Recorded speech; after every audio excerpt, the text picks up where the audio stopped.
Blessed Implosion, 5th in the Angel of Death series. Available June 9th, 2023. You can pre-order your copy now at StevieJoAuthor.com. Hi everyone, welcome back to another episode of the Composition of Imagination.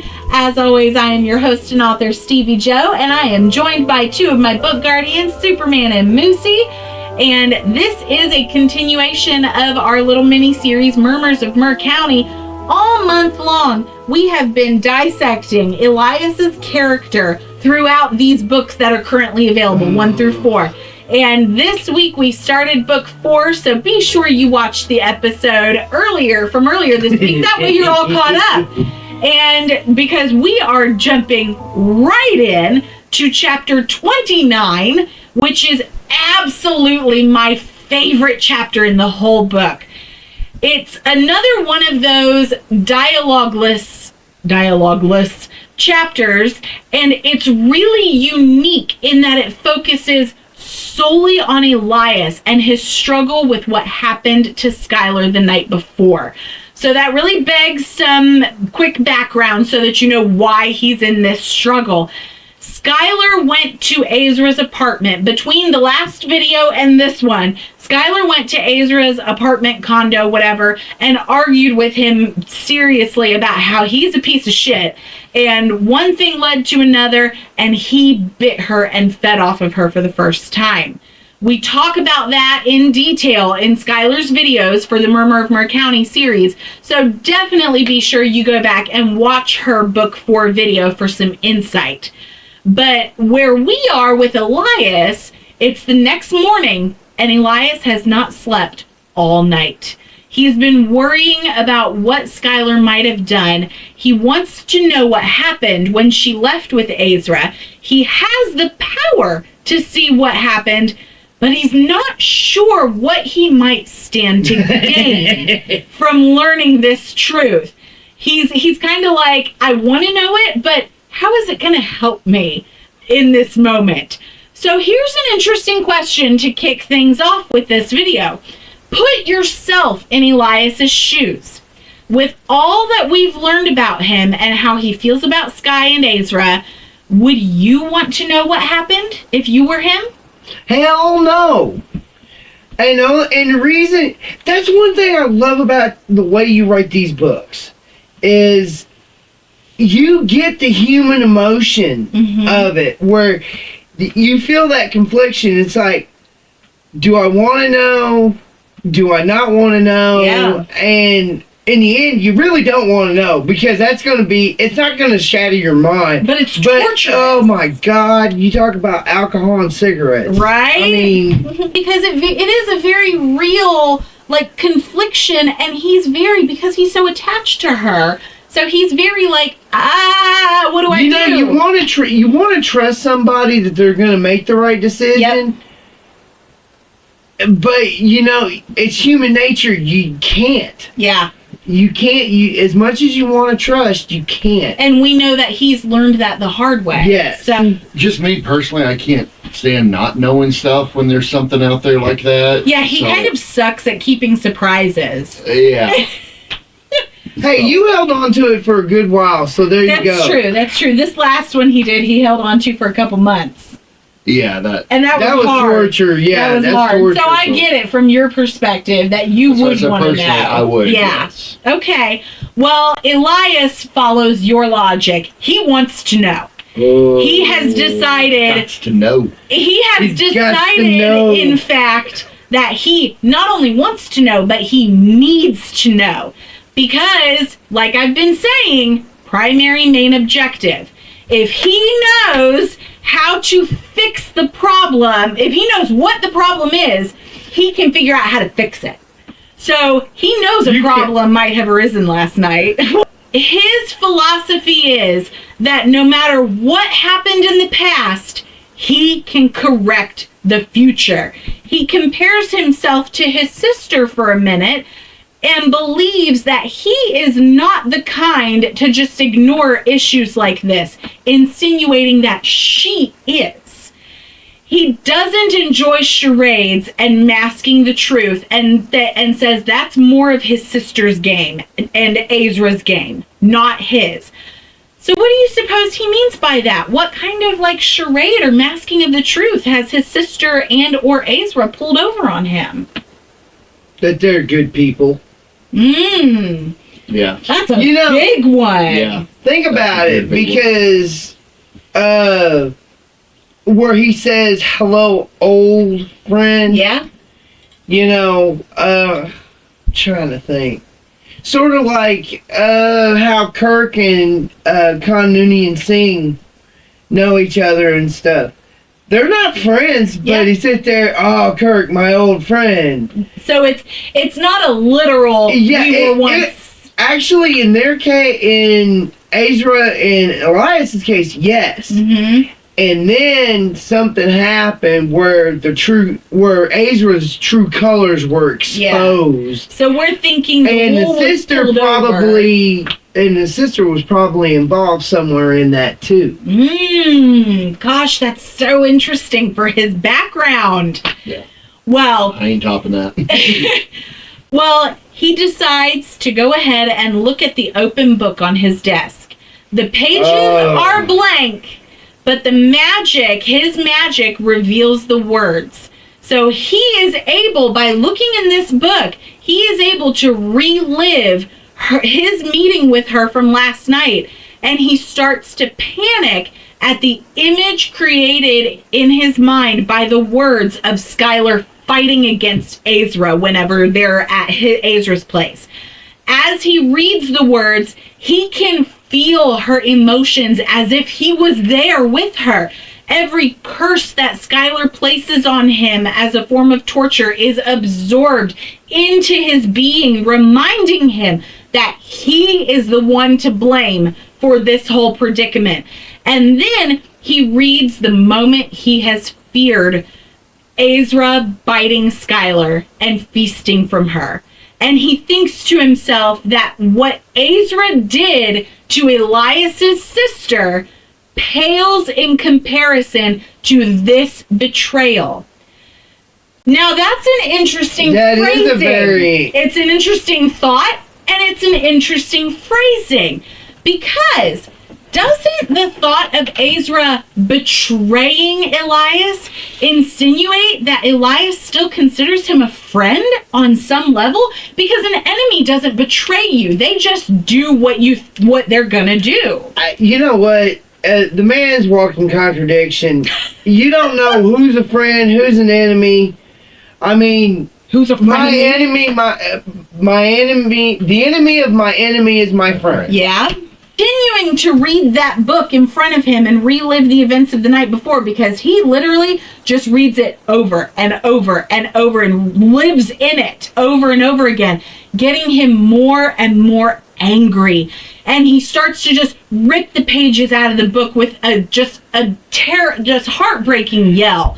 And he tosses the pages all around the room to the floor, but the words remain, and they only form on a new page. So helpless and angry beyond anything he's ever felt before, Elias just keeps ripping out the pages. As the words reappear, he just yanks them back out again. And he's getting angrier every time. And finally, with his magic, he just holds the book in the air and just starts blasting fireballs at it. He harnesses the fire from his fireplace and just starts burning it, trying to. And the pages burn, but it doesn't change the fact that it still happened. And the words just keep reappearing on magic pages. This book seems like it has an infinite amount of pages, and it keeps reliving it, and he cannot destroy it. He even tries to toss the book into the fire and damn near sets the entire office his home office. He damn near sets the whole thing on fire before he finally falls to his knees and lets the book fall out of his hands and just utterly defeated. He worries that he can't keep Skyelar safe anymore. He feels like a failure for not preventing this. And a small part of him believes that it's repairable and that she's not lost forever. But he's got to move fast or Sky will be lost forever. So to me, and that's a very, very condensed version of what happens in that chapter. To me, it's so moving because we finally get to see some of Elias's raw vulnerability. And emotion. Yes, and that emotion. We get to see he's not just this one-dimensional knight on a white horse type. He is severely flawed, and he resents those flaws, as I think most of us can relate. Mm-hmm. What do you guys think of that chapter? By the way, please definitely read the book and read the chapter because it is very much more detailed than what I have laid out, and it's very emotionally taxing. This book was the book that really hammered home how good the series is. Well, and I'm not just playing that up, Right. but like with the Skyelar chapter is brutal, but this chapter alone, I sit there because it tapped into emotions that I felt when I was going through my divorce. So it's real. It's like how he sit there and he felt everything. That's kind of how I would feel if I saw what was going on. Yeah. And it made me think of a couple of times, and I don't care. You really feel situations come up reading that chapter about, the pain, the heartache, the anger, especially the anger. Yeah. And how eventually he just had to let it all out. Granted, he burned his office down, but he can fix it. He can fix it, but he was literally emotionally, physically drained. Yeah. And he just collapsed right where it was. I know how that feels. Yeah. I've gotten that angry where you literally are shaking and you can't do anything, and it finally you just collapse from exhaustion. Yeah. And that's why I love that chapter. Mm-hmm. And I know that sounds kind of twisted, but I just love it because it does convey the emotions, and you really do, as you're reading it, feel it like, wow, yeah, I know what that's like. It helps bring that, the genre. It gives you realism. Yeah, the genre is magical realism. Well, he's using the magic, but there's the realism. Yeah. The emotion. I mean, could you imagine? Now, he makes the comment to himself while he's going through all of this awful thing. He says he has failed. Do you agree that he has failed? Oh, yeah. His goal was that she would be protected. Right. And the worst thing, at least in his mind, that could happen was Aezra got to her. He did. So, yes, on that front, he failed. He failed miserably. And hence why he's beating himself up. Yeah. In that aspect, yes, he did. He failed epically. In the long run, though, he's going to win. Okay. He lost the battle, but he'll win the war. Yeah. Do you think that he has lost his opportunity to be with Sky at all because of this? No. Okay. She's a walk of shame's a walk of shame. Yeah. And she takes a little one. More than a little. Then we move on to chapter 33. Elias is still in his office. Many of the things are still burned, but he can fix them, like we said. Yeah. No big deal. It's just stuff. It appears, the way that he's composed now, he's sitting in his chair and everything, and it appears he's been waiting for something. When Lilith comes in, we realize he was probably waiting on her.